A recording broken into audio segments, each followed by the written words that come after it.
Bonjour à tous, dans cette vidéo nous allons parler des probabilités et plus particulièrement des notions d'événements. Par exemple, un événement certain, un événement incompatible, etc. Si vous avez des doutes sur le vocabulaire des probabilités ou sur ce qu'est un événement, vous pouvez retrouver dans le petit en haut à droite de votre écran ou dans la description de cette vidéo, notre vidéo qui vous le rappellera. Commençons par définir un événement certain. On dit qu'un événement est certain si l'événement est sûr de se produire. Et donc, sa probabilité sera donc de 1. Par exemple, si on prend l'expérience de tirer une carte dans un jeu classique de 32 cartes, l'événement « une carte du jeu est tirée » est un événement certain, puisque l'expérience est de tirer une carte, on est alors sûr qu'une carte de jeu sera tirée. Sa probabilité sera donc de 1. Un autre exemple, si nous prenons un dé truqué, où sur chaque face il y a le chiffre 1, alors si on prend l'expérience de lancer dé et l'événement obtenir le chiffre 1, alors ce sera aussi un événement certain qui aura une probabilité de 1. On dit qu'un événement est impossible si l'événement est sûr de ne pas se produire. C'est-à-dire que c'est l'inverse de l'événement certain. Et là, sa probabilité sera 0. Si on prend par exemple un dé à 6 faces non truqué et qu'on prend l'événement obtenir un 7, cet événement sera impossible, puisqu'on sait bien qu'il n'y a pas de 7 sur un dé classique.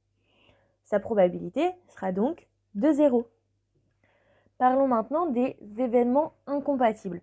On dit que deux événements sont incompatibles s'ils ne peuvent pas se produire en même temps. Si on prend l'expérience de lancer une pièce de monnaie et qu'on prend l'événement obtenir pile et qu'on prend un deuxième événement obtenir face, on sait que ces deux événements ne peuvent pas se produire en même temps.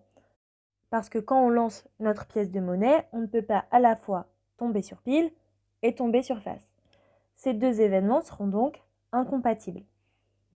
On va maintenant parler d'événements contraires.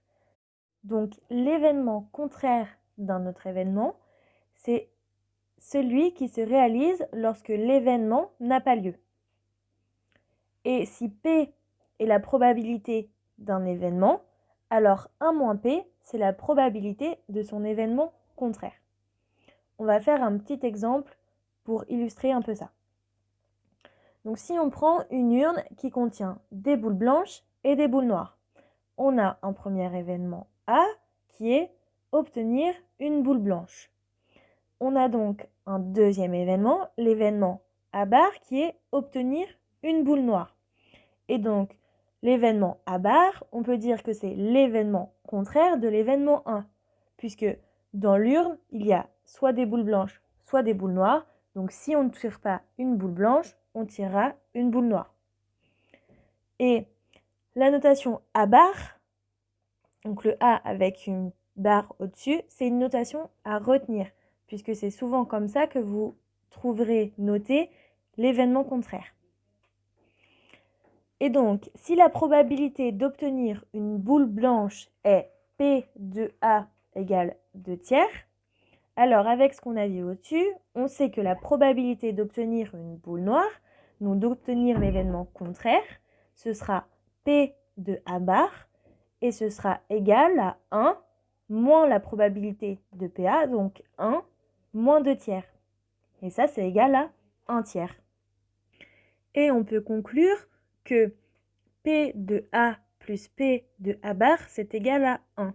Donc que la probabilité d'un événement plus la probabilité de son événement contraire est égale à 1. Et ça, c'est une formule qui est assez importante à retenir. Voilà pour cette vidéo. Merci à vous de l'avoir regardée. Vous pouvez retrouver nos autres vidéos sur les probabilités sur l'écran qui s'affiche tout de suite ou dans la description. Nous vous souhaitons de bonnes révisions et un bon courage.